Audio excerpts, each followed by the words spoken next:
Hello, everyone on YouTube that follows me. I'm so privileged to be doing this live session. I think it's my first live session. So, hello to you all. And this question comes from one of my followers, and they've asked me how to better regulate the nervous system during stressful times. So, I'm thinking about, okay, what is stress? Because stress is in the eye of the beholder. It really depends on the individual and what stresses them. So there's different stressors. There can be there's like psychological stressors. It can be people in your life. It could be the way in which you think about yourself is a stressor. Can be a stressor, a psychological stressor. It can be the way in which you interpret world events can be a stressor. So there's psychological stressors, there's physical stressors like exercise. So exercise stresses the body. There's also the environmental ones, such as heat and temperature. There's stressors on the body. And there's chemical stresses on the body, such as food, such as supplements, such as drugs, such as alcohol. So there's many forms of stressors. And I think for the first part of answering this question is really identify what is your stressor. So it's good to be clear as to where your stressor is coming from so that then you can do something about it. So if it's a chemical stressor, then yes, we can do something about it. Maybe it's breaking some habits around alcohol consumption or junk food consumption. So, we can do something about that and we can alleviate that stress.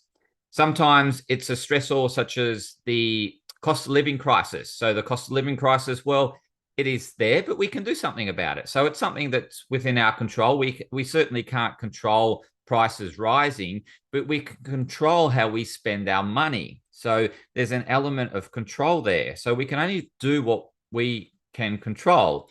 And there's only three things that we can control is the way we perceive things, the decisions we make, and the actions we take. So they're the only three things that we can actually control. Everything else is out of our control. So if it's financial stress, then yes, it's worth looking at your budget and looking at ways in which you can reduce your expenditure. And then also looking at ways in which you can increase your income is also a great way to go about doing it. Some people take on another job. Some people do budgeting and realize that they're not using Netflix, so they cut their Netflix subscription. Recently, I cut my gym subscription because I can train outdoors. I don't need a gym. I know what to do. And so that's a monthly saving by cutting my gym subscription. So again, you can look at all sorts of ways in which you're spending money and question it. Just question every expenditure.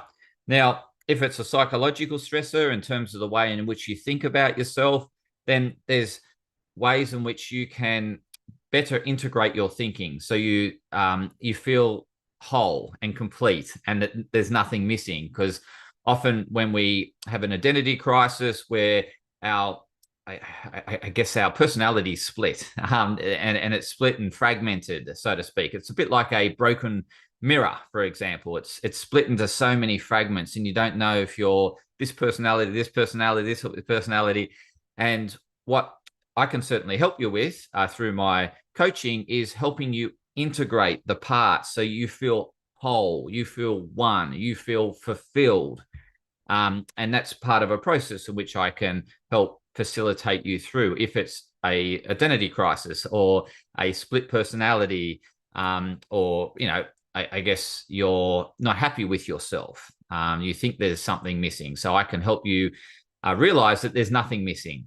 If it's someone else, then that's something else we can work on together. So I can certainly help you create deflective awareness into reflective awareness and own what you're not liking in someone else and see the benefits of that behavior, because obviously you're shameful of that behavior and hence they remind you of that behavior and it brings up shame in you, and you feel uneasy and you feel uncomfortable around that person because of what they've done.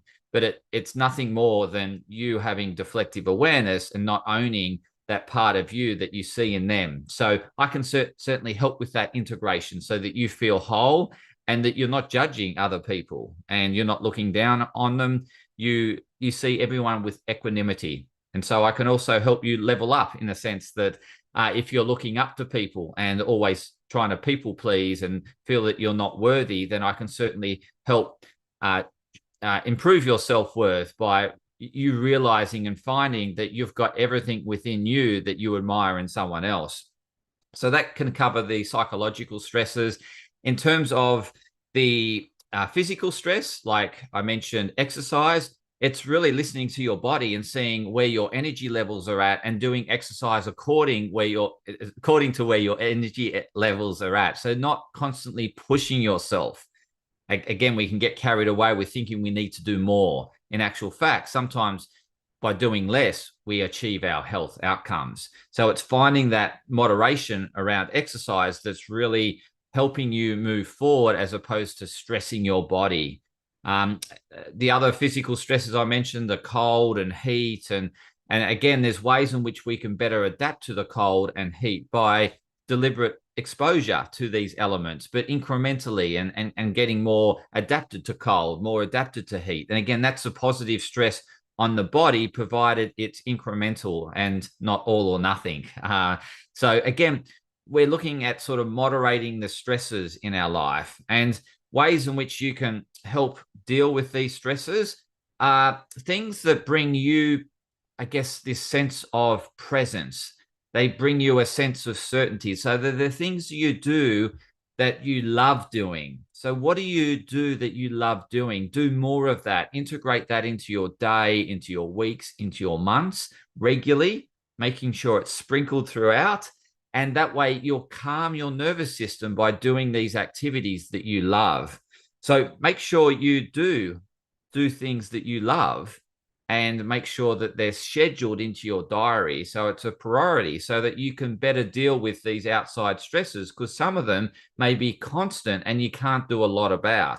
So then you want to help your nervous system, support your nervous system by doing the things you love and doing them more often, provided the things you love are things that are going to take you forward in a sustainable way. So again, like, snorting cocaine, for example, it may sort of take you away, and taking drugs may sort of take you away in fantasy world and sort of escapism, but it's not sustainable long term. It's going to come with detrimental health outcomes. So we don't want that. We want to look at sustainable practices that you love.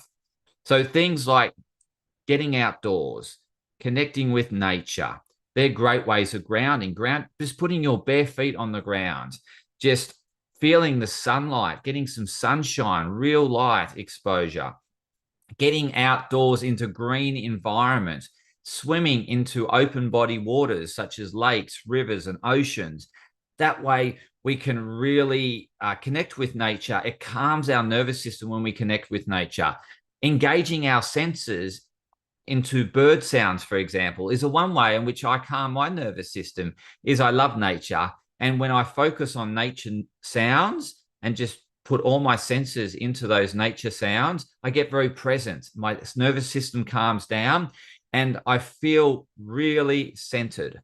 And so that's a great way to do that. You can also do practices such as splashing cold water on your face. That helps activate the vagal nerve tone, gargling, laughing, singing, for example. They all activate the our vagus nerve. And our vagus nerve is turns on the parasympathetic nervous system response. So doing those practices I just mentioned, such as laughing, singing, gargling water, splashing cold water on your face, activate this vagal tone. It activates the parasympathetic nervous system, which calms you.